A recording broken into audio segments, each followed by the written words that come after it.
Hello student, कैसे हैं आप सब। एक बार पुनः आप सभी का आपके अपने चैनल सी कोचिंग क्लासेस पर स्वागत है। क्लास 12 केमिस्ट्री चैप्टर 1 में न्यू ब्लूप्रिंट के आधार पर जो ऑब्जेक्टिव क्वेश्चन आने वाला है, तो बहुविकल्पी 2 अंक के क्वेश्चन पूछे जाएंगे। मतलब 2 क्वेश्चन बहुविकल्पी और एक वाक्य में 2 क्वेश्चन, यानी 2 क्वेश्चन आपका रहेगा बहुविकल्पी और 2 क्वेश्चन एक वाक्य में उत्तर लिखिए। अब ये जो क्वेश्चन है चैप्टर 1 के जो भी महत्वपूर्ण हैं उनको सबको मैं समझाने वाला हूँ। किस प्रकार से क्वेश्चन आएगा सब कुछ समझाऊंगा, तो वीडियो को अंत तक दिखना और अच्छा लगे तो लाइक कर देना, क्योंकि आपके लाइक शेयर और कमेंट के आधार पर ही अगला वीडियो बनाऊंगा। क्योंकि प्यारे भाइयों, ये वीडियो बनाने में थोड़ा सा तो मेहनत लगता है, आप लोगों को पता होगा। बनाने में, एडिट करने में, अपलोड करना, थंबनेल बनाना, सब कुछ आप लोगों के लिए मेहनत होता है। तो प्लीज़ आप लोग शेयर कर दिया करें। तो चलिए शुरू करते हैं।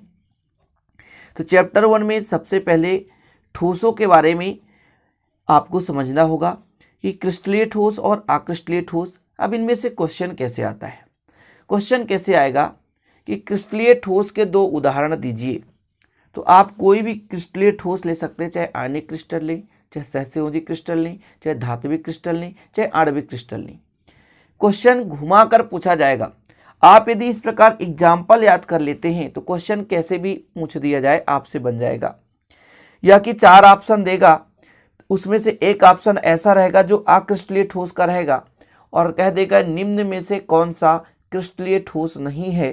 तो उसमें एक ऑप्शन दे देगा लकड़ी, प्लास्टिक, है ना, जैसे आपके पास और मिट्टी है, ऐसे पॉलीथीन हो जाए। तो ये अक्रिस्टलीय ठोस होते हैं जिनके रचक इकाई घटक नियमित क्रम से व्यवस्थित नहीं होते, वो अक्रिस्टलीय ठोस कहलाते हैं। और जिनके रचक इकाई घटक नियमित क्रम से व्यवस्थित होते हैं उन्हें हम क्रिस्टलीय ठोस कहते हैं। तो क्वेश्चन किस प्रकार से आएगा मैं वो समझा रहा हूं आपको। यहां पर आप तो याद कर लेंगे क्रिस्टलीय ठोस NaCl, CaCl, H2O, हीरा, graphite, iron, cobalt, nickel, copper, zinc, ये सब कुछ क्या है, क्रिस्टलीय ठोस है। लेकिन क्वेश्चन ऐसा नहीं पूछेगा डायरेक्ट आपको। क्वेश्चन आपसे पूछा जाएगा निम्न में से कौन सा क्रिस्टलीय ठोस नहीं है। 4 ऑप्शन दे देगा, 3 उसमें से क्रिस्टलीय ठोस और एक अक्रिस्टलीय ठोस। या कि निम्न में से कौन सा अक्रिस्टलीय ठोस है या निम्न में से कौन सा क्रिस्टलीय ठोस है, समझ रहे। या क्वेश्चन आ जाएगा क्रिस्टलीय ठोस के 2 उदाहरण दीजिए। ऐसे क्वेश्चन पूछे जाएंगे, ठीक है, समझ रहे ना। क्वेश्चन का टाइप समझो। मैं यहाँ पर पूरा टाइप नहीं बनाया, मैं आपको मुद्दा समझा रहा हूं कि आपको पढ़ना क्या, याद क्या करना है मुख्य रूप से। चलिए आगे देखते हैं। यहां से एक क्वेश्चन हमेशा पूछा जाता था और इस वर्ष भी पूछा जा सकता है।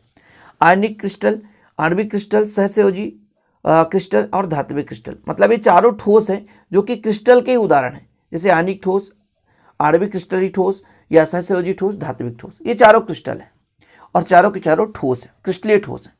अब समझना है, क्वेश्चन यहां भी घुमाकर पूछेगा। आयनिक क्रिस्टल के 2 उदाहरण, तो फिर आप NaCl, CaCl ले लेंगे। आणविक क्रिस्टल के 2 उदाहरण, तो बर्फ ले लेंगे, ठोस ऑक्सीजन ले लेंगे। सहसंयोजी ठोस के 2 उदाहरण, हीरा, ग्रेफाइट ले लेंगे। धात्विक ठोस के 2 उदाहरण, रजत, कॉपर, टंगस्टन, लिथियम, आयरन, ऐसे आप ले सकते हैं। लेकिन मैंने कहा ना बहुविकल्पी क्वेश्चन पूछा जाएगा, तो ऐसा दे देगा कि निम्न में से आयनिक क्रिस्टल है, एक उसमें से आयनिक क्रिस्टल रहेगा और 3 अन्य प्रकार के क्रिस्टल रहेंगे, जैसा कि यहाँ पे देखने को मिल रहा है। जैसे NaCl, CaCl, ZnCl2, इन तीनों को याद करना है आयनिक क्रिस्टल के लिए। आणविक क्रिस्टल में बर्फ है, ठोस ऑक्सीजन है, ठोस कार्बन मोनोऑक्साइड है, ठोस अमोनिया है। सहसंयोजी ठोस की बात करें तो हीरा, ग्रेफाइट, सिलिका है। धात्विक ठोस की बात करें कॉपर, रजत, निकिल आदि। Tungsten, lithium, iron, cobalt, nickel, कुछ भी ले सकते हैं आप। तो इनमें से आपको मुख्य रूप से एग्जाम्पल याद कर लेना है।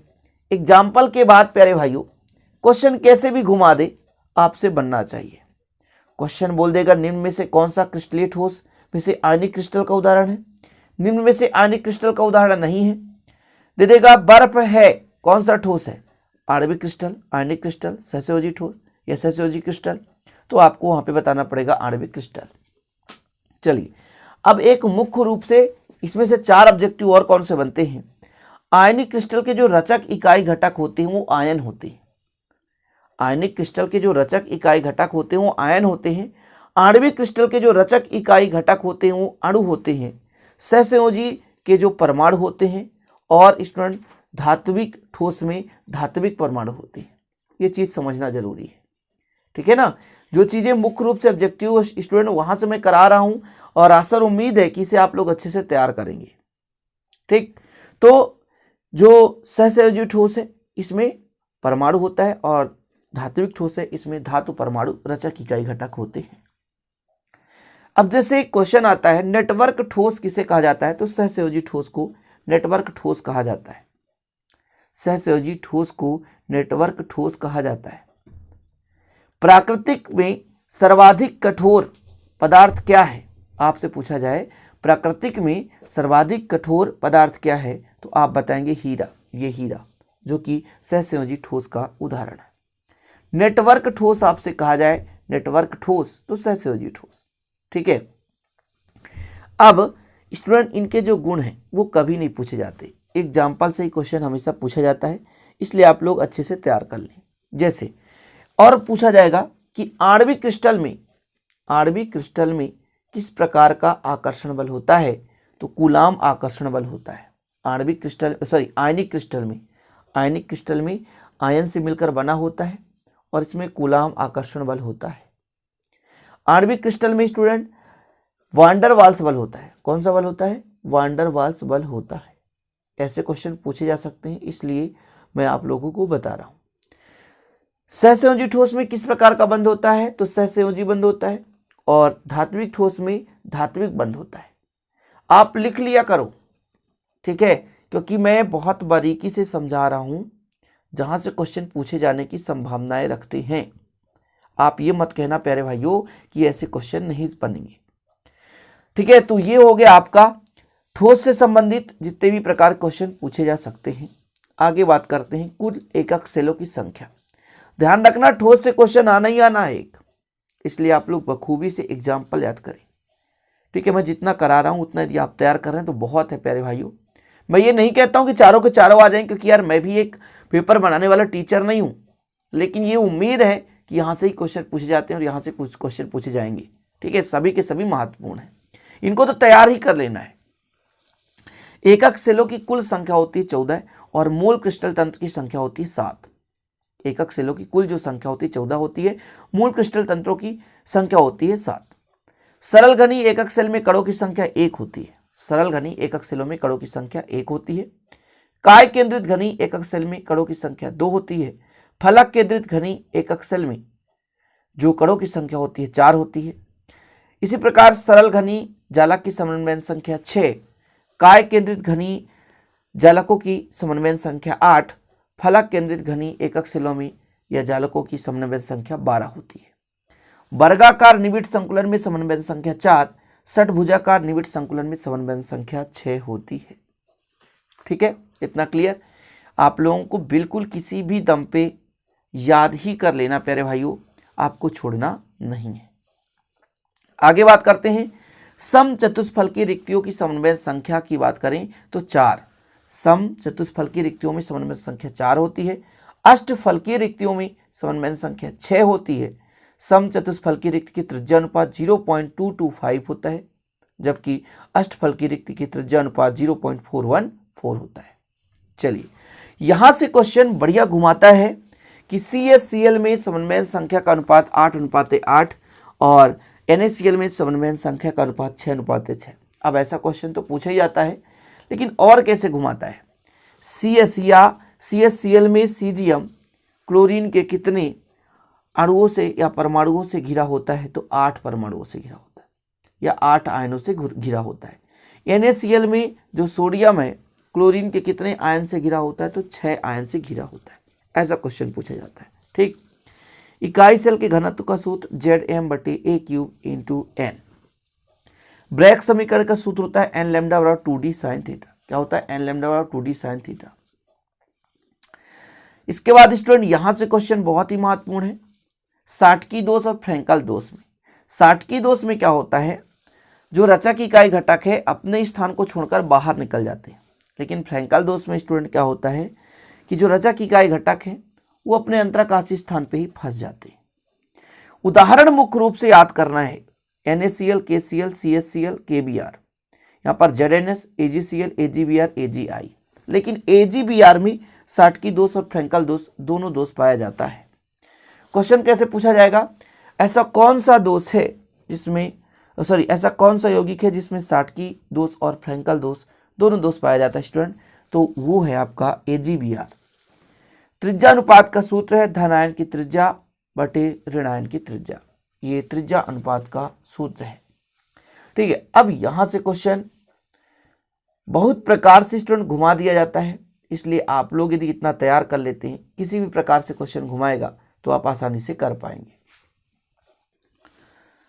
कुछ और क्वेश्चन स्टूडेंट जैसे आप लोगों को यहाँ पे मैंने बताया, थोड़ा समझिएगा। सरल घनी एकक सेल, काय केंद्रित घनी एकक सेल और फलक केंद्रित घनी एकक सेल, इसको हम SCC, इसको FCC, इसको BCC, क्योंकि फलक नहीं है, काय को BCC और फलक को FCC के नाम से जानते हैं। अब यहाँ पे मान लीजिए कणों की संख्या, ये SCC है, ये BCC है, FCC, इसमें परमाणु त्रिज्या होता है, यहाँ पे मैं लिख देता हूँ A/2 परमाणु त्रिज्या कितना होता है, A/2। इसके बाद फलक केंद्रित घनी और यहाँ पर काय केंद्रित, तो काय केंद्रित का होता है स्टूडेंट अंतः केंद्रित, जिसे बोलते हैं √3A/4, और फलक केंद्रित घनी का होता है A/2 √2। ये भी क्वेश्चन महत्वपूर्ण है, तैयार कर लीजिए, काफी हेल्पफुल होंगे। अब एक क्वेश्चन आप पढ़े होंगे, F केंद्र क्रिस्टल के किसकी उपस्थिति कारण उत्पन्न होता है, तो वो होता है स्टूडेंट इलेक्ट्रॉन की उपस्थिति के कारण, इलेक्ट्रॉन की उपस्थिति के कारण। क्वेश्चन कैसे भी घुमा दे तो आप लोगों से बनना चाहिए। ठीक है, आप यदि इतना तैयार कर लेते तो मैं गारंटेड कहता हूं कि मुख्य रूप से जितने भी इंपॉर्टेंट चीजें हैं, अब यहां पर जो चीजें हटा दी गई हैं उनको मैं नहीं लिया हूं, अभी और है, ऐसा नहीं है कि इतना ही है, बहुत सारे इस पे हम बना सकते हैं ऑब्जेक्टिव क्वेश्चन। या कि जैसे ताप बढ़ाने पर अर्धचालकों की चालकता में क्या होती है, वृद्धि होती है। ताप बढ़ाने से अर्धचालकों की चालकता में क्या होती है, वृद्धि होती है। बिंदु दोष किस क्रिस्टल में पाया जाता है, बताइए, बिंदु दोष किस क्रिस्टल में पाया जाता है, तो आयनिक क्रिस्टल में बिंदु दोष पाया जाता है, बिंदु दोष। ZnS AgCl में कौन सा दोष पाया जाता है, तो फ्रैंकल दोष। ऐसे क्वेश्चन घुमा दिया जा सकता है, इसलिए आप लोग तैयारी बनाए रखें। एग्जाम्पल आप तैयार कर लेंगे, किस प्रकार के क्वेश्चन आएंगे वो भी मैं आपको समझा दिया हूं। तो आशा और उम्मीद है स्टूडेंट कि आप लोगों से इस प्रकार क्वेश्चन बनेंगे। और हालांकि मैंने चैप्टर 1 के बहुत सारे वीडियो बनाए हैं जो कि विधिवत डिस्क्रिप्शन के साथ पूरा डिस्क्राइब किया है। अब ये मत कहना स्टूडेंट कि आप इंपॉर्टेंट नहीं दे रहे हैं। इंपॉर्टेंट का मतलब होता है पास होना, इंपॉर्टेंट का मतलब होता है पास होना। जो अच्छा बच्चा होता है, जो अच्छा स्टूडेंट होता है, जो 95% लाना चाहता है, 90+ लाना चाहता है, तो मोस्ट तो पढ़ता ही है, साथ में अदर चीजें भी बेसिक के साथ पढ़ाई करता है। अब जैसे मैंने यहाँ पे आपको लगभग यहाँ पे यदि पूरा ऑब्जेक्टिव से क्वेश्चन बनाया तो 50 से 60 ऑब्जेक्टिव क्वेश्चन बना सकता हूँ, जितना मैंने अभी कराया। लेकिन क्या 50-60 में भी ऐसा है कि पूरे पूरे आ सकते हैं? हो सकता है एक कहीं और से आ जाए। तो जो स्टूडेंट 95 लाना चाहते हैं, तो मैं जो पढ़ा रहा हूं तो पढ़ें, वो नहीं कहता हूं कि आप नहीं ला सकते, लेकिन एक्स्ट्रा नॉलेज भी होना जरूरी है, क्योंकि जब बुक का आप 95% पढ़ लेंगे तभी आपका 95% आएगा। ठीक है, तो छोटा सा आपको समझाना जरूरी ये था स्टूडेंट, क्योंकि आप किसी एक टीचर के पूर्ण रूप से भरोसे में ना रहें, क्योंकि जो अच्छे परसेंटेज लाते हैं थोड़ा कहीं ना कहीं खुद से मेहनत करते हैं। तो चलिए स्टूडेंट, मिलते हैं अगले वीडियो में। जय हिंद, वंदे मातरम।